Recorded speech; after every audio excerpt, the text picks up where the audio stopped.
कार्य सरल होंगे और ये देश विकास की ओर लगातार बढ़ता रहेगा।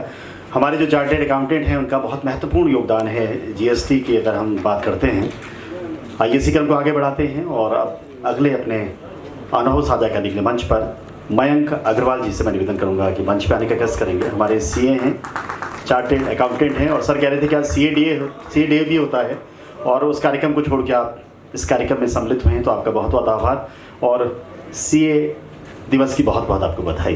मंच पर Mayank Agrawal. Honourable commissioner sir, honourable commissioner appeals, state officials, central officers, thank you कि आपने चार्टर्ड अकाउंटेंट्स को यहाँ पर वेलकम किया और अपना अभिन्न अंग जो आप हमेशा से बोलते आए हैं वो टाइम एंड अगेन साबित किया और हमें सम्मान दिया। आज जीएसटी डे है तो मेरी डॉटर कह रही थी डैडी आज आप जल्दी तैयार हो गए, क्या है आज? मैंने कहा आज चेरिशमेंट डे है हमारे लिए, जो हमारे एफर्ट्स हमारे सीनियर्स ने किए, गवर्नमेंट ने किए, सरकारी ऑफिशियल्स ने किए और हम प्रोफेशनल्स ने किए, उसका उत्सव मनाने का दिन है। क्योंकि आज जो जीएसटी को 8 इयर्स हो गए हैं, उसने जो उम्मीदें जीएसटी से लगाई गई थी उसमें 101% योगदान दिया है।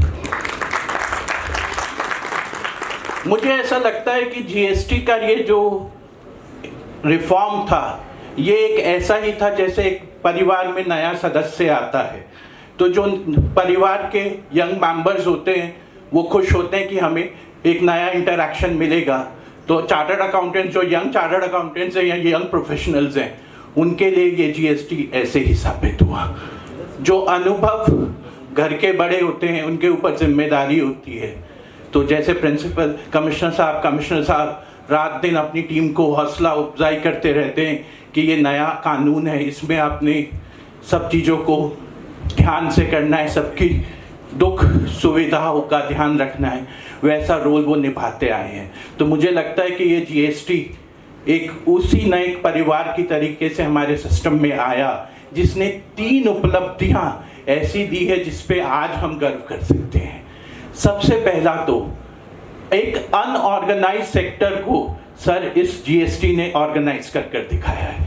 आज अगर रोड साइड ठेले वाले से भी मैं बात करूं तो कहते हैं अच्छा सर आप सीए हो, सर जीएसटी से इतना फायदा हुआ कि मेरी बच्ची को ना एजुकेशन लोन मिल गया, मेरे कागज पूरे हो गए थे। तो सर सबसे बड़ी उपलब्धि इस जीएसटी डे की यही है कि अनऑर्गेनाइज्ड को हम ऑर्गेनाइज कर पाए हैं और उसमें गवर्नमेंट मशीनरी, स्टेट मशीनरी और सेंट्रल गवर्नमेंट एम्प्लॉइज और सही बात है हम प्रोफेशनल्स का भी योगदान है। तो आज हम इस बात को चेरिश करना चाहते हैं। सेकेंड बात जो इस जीएसटी डे की उपलब्धि है वो ये है कि जो हम चाहें, अगर मन में हमने चाह लिया कि हमें कुछ करना है तो शायद वो हो सकता है या नहीं, इसका आंसर आज ये जीएसटी डे है। जो सपना इतने सालों से, कमिश्नर साहब ने भी बताया कि 20 साल से हम प्लानिंग में थे कि कोई रिफॉर्म लेकर आएंगे, जब हमने उसे करके आज दिखा दिया तो ये बात प्रूव हो गई कि अगर हमने मन में ये विश्वास रख लिया कि something new can be done, it will be done and it can be implemented. Lastly मुझे पता लगा सर शायरी का शौक रखते हैं, तो मैं सिर्फ सर और जितने ऑफिशियल्स ने यहाँ पर जो जो अपने एक्सप्रेशंस दिए उसे एक ऑन द स्पॉट शायरी बनाकर मैं बोलना चाहूँगा सर, अगर आपकी परमिशन हो तो। इन सब को सुनने के बाद मुझे बस यही एहसास हुआ कि हम सब यही बोलना चाहते हैं, रावण का वध स्वयं करूँगा, कहने वाला राम बना दो। रावण का वध स्वयं करूँगा, कहने वाला राम बना दो। अपने वचन पर हम करें मुकम्मल, प्रभु बस वो इंसान बना दो। Thank you all for GST day and obviously chartered accountants day. Thank you.